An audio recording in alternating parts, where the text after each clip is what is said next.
everyone. It's me, Miss Waz, and here we have Mrs. Collado, and welcome to CrossTown Cooking. Today on the menu, we have some, easy St. Patty's Day treats. We have some Irish soda bread, and what else we have today? St. Patty's. What are St. Patty's? They're Reuben sandwiches. Oh, delicious.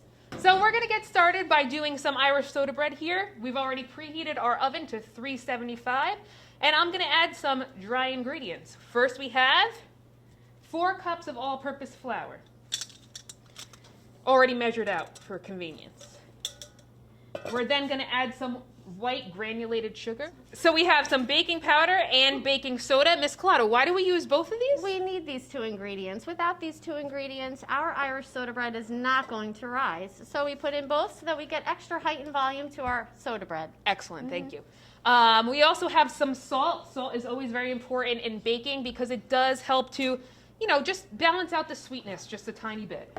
And now we like to incorporate our dry ingredients very well, so we use a wire whisk. Why wouldn't you use a wooden spoon? Because a wooden spoon isn't going to disperse the baking powder, baking soda, and the salt. So we're going to continue to whisk this so we ensure that all of our ingredients are properly incorporated.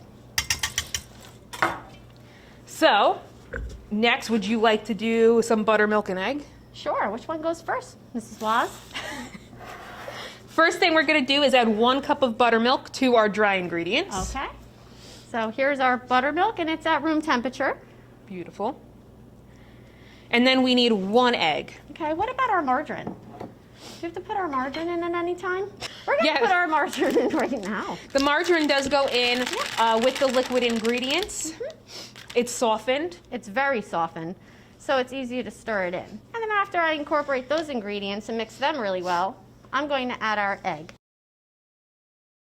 Now, Miss Collado, is this going to be more of like a dough or a batter? We're looking for a soft dough. It's not going to be a stiff dough like a pizza dough. We're not really going to develop the gluten or the protein that is found in flour too much because we want this texture to be delicate and soft and easy to chew. So I think sometimes when you have soda bread that's super dry, it's because you overmix the ingredients. So we're not going to do that. And you can see that we are forming a very unput together dough, right? But there's another step that's involved, so don't worry.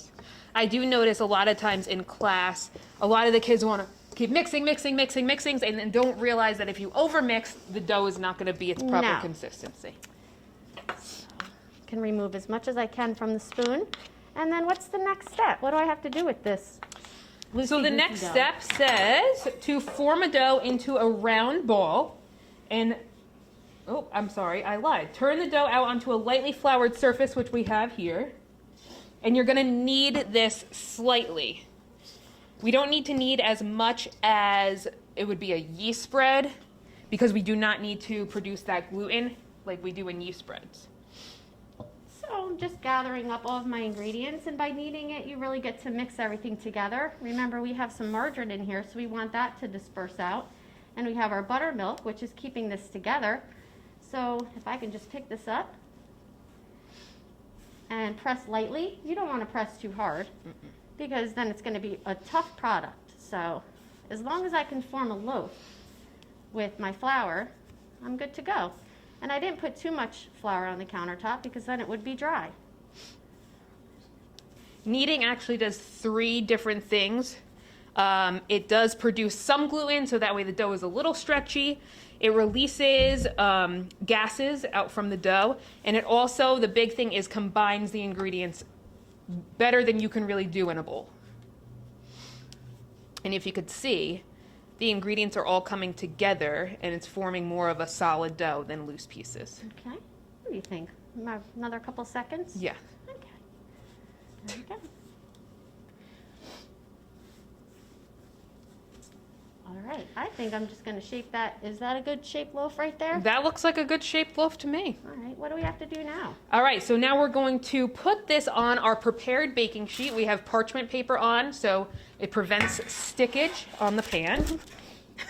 It's a great word, Mrs. Thank you. Waz. I made it up myself. Stickage. I would like to use that more often. Please do.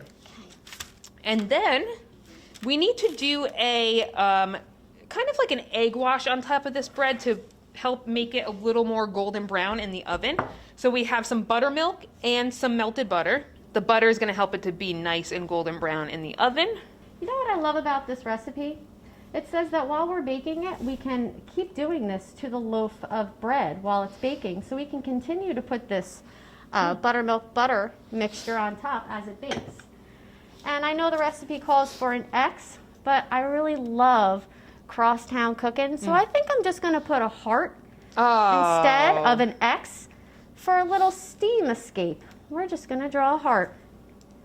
And to think we thought Valentine's Day was over. It's not. It is not over. Every day is Valentine's Day because we love this show. So now we're going to put this in the oven for about 50 minutes and wait till you see the final product. You are just going to be loving St. Patty's Day. After these messages, we'll be right back. Hey everyone, Miss Waz here from PHHS. Do you want to have the best school year ever next year? I have the classes for you. You want to learn how to slice and dice? You want to mix up some soup? You want to make an iced tea that's not going to cost you $5 from this place? Or do you want to learn how to produce, edit, get down here with the camera? Action! Then you want to take foods or video production. Trust me, you won't regret it. And we're back to Crosstown Cooking. I'm Miss Halleck. I teach at the Hills. This is Miss Merritt, and we are going to make something called St. Patty's today, which Mrs. Merritt will let you know what those are. They're like Reuben burgers. Sauerkraut with corned beef. Eat them with Russian dressing. You don't have to worry about them being tough. Okay, so in my pan here, I have 4 tablespoons of butter melting, and I'm going to add my onions in to soften up a bit. All right, so I have 1 onion here, chopped fine. I'm going to add that in. All right, so now that my onion is kind of a little bit softened here, I'm going to mix my flour and milk and beef broth together. All right, so I'm just going to add it all into 1 liquid measuring cup here with the beef broth. All right, and what the flour is going to do is kind of make maybe a little bit of a roux. All right, so it's going to make a little bit of a thicker sauce. I'm actually going to whisk this because that's going to break up those clumps of flour. You don't want the clumps in there. Been prepared. All right, so this is actually going to start thickening up pretty nicely here. All right, as you can see.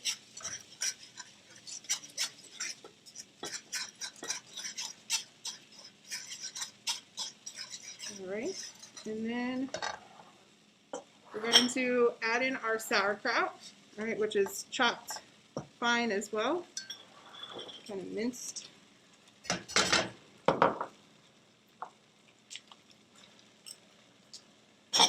That's a pepper in this.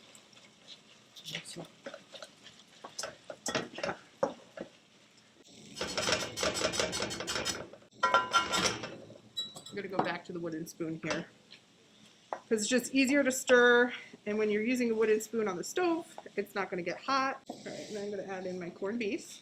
This was just 1 corned beef that I made prior to today.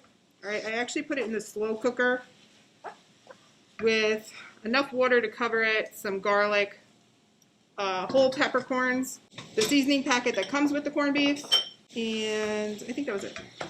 So, you see I put the egg in here, and we're going to, it's going to pop up right away. It means our oil is ready. Okay. Going to take the patty, which Miss Halleck has redone for me, and put them in here. And I think we're a little hot, so I'm going to turn this down a little. Okay, going to medium, and we're looking for a golden brown to a medium brown. Put them on a plate. You can have everyone make their own sandwiches, or these look nicer. Yeah, very nice. Okay. All right, so when you go to assemble these, you're going to put a little bit of Russian dressing on your sandwich, or on the bread. If you like cheese like I do, you could put another piece of Swiss cheese on top if you'd like. And then you can put it on both sides. I'm just going to do it on one. And you're just going to put it on there. And voila. 1 hour later. All right, so here we have our finished Irish soda bread. It is golden brown. It is delicious. We have our heart because we love each other so much. Ladies, come on over. If this is not a good bread, I haven't seen one, you know? So, thank you so much for joining us for our first ever cooking show. And next time we will see you for our Cinco de Mayo celebration. And we will see you next time on CrossTown Cooking.